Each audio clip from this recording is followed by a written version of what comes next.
sortie des revenants. Ceci pour rendre hommage aux ancêtres et leur adresser les nombreuses prières des hommes. Dans le sens que la fête, c'est juste pour bénir le pays, afin que les gens, les femmes qui cherchent par exemple l'enfant, tout le monde tombe en grossesse normalement et dans tous les compartiments qu'il y a la paix.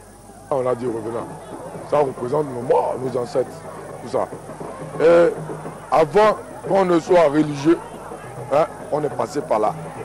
Donc vous allez voir, chaque couvent, il y a des cérémonies qu'on s'organise pour le bien-être de la famille. Les exigences de ce culte recommandent pour la sortie des revenants que les hommes les accueillent à la lisière d'une forêt sacrée. Une fois au milieu des hommes, les revenants et la foule entament une procession à travers la ville. L'objectif est de purifier toute la commune et de conjurer les mauvais sorts.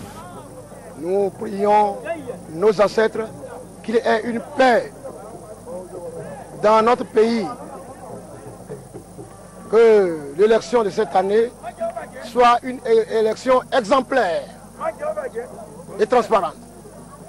À en croire les adeptes du culte Egungun, au-delà des retrouvailles, ce festival annuel apporte la paix, la prospérité et permet aux hommes de bénéficier de la protection des ancêtres.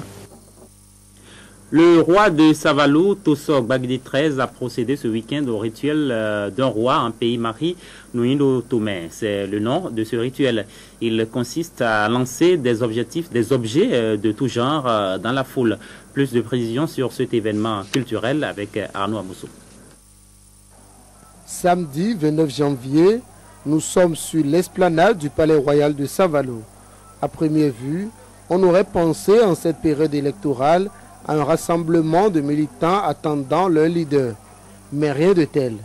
Ce sont les fils et filles maquis qui attendent leur roi Tosok Bagdi XIII pour l'accomplissement d'un rituel dénommé Nuinda Tomé, signifiant le lancer dans la foule.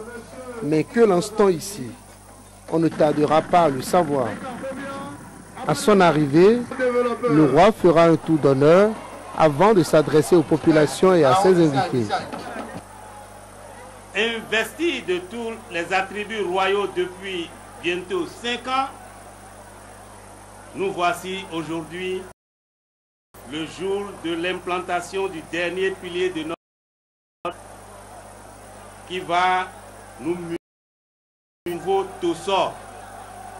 Le roi s'est retiré avant de revenir pour le rituel qui consiste à lancer dans la foule genre. En voici un aperçu.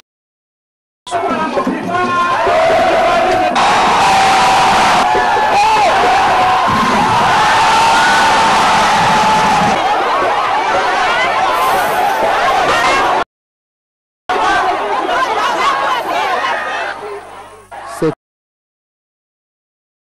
ici et est le dernier pilier du sacre pays marqué. La fièvre, le roi, c'est quelques pas de danse.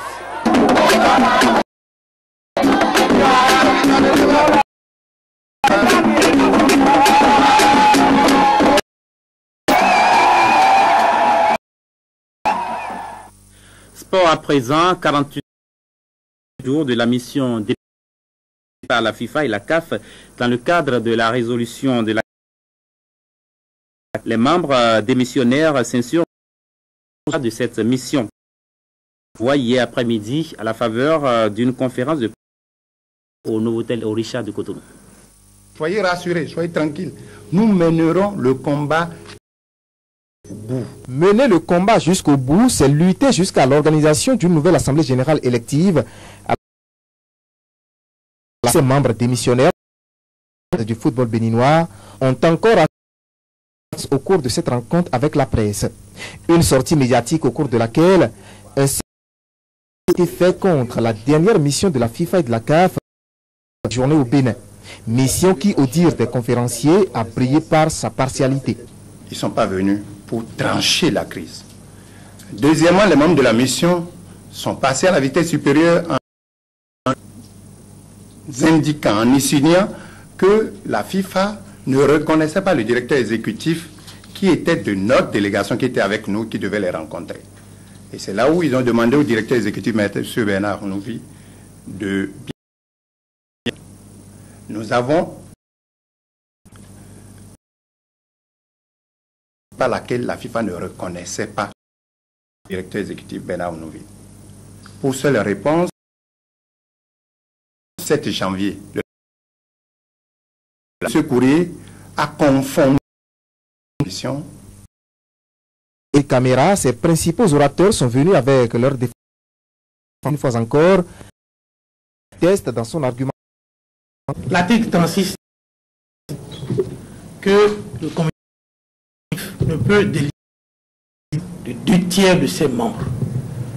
Ce qui veut dire qu'il faut la présence physique de 2/3 des membres. C'est ce que ça veut dire. Ceux qui ont élaboré le test ont voulu que, effectivement, pour qu'une décision du comité exécutif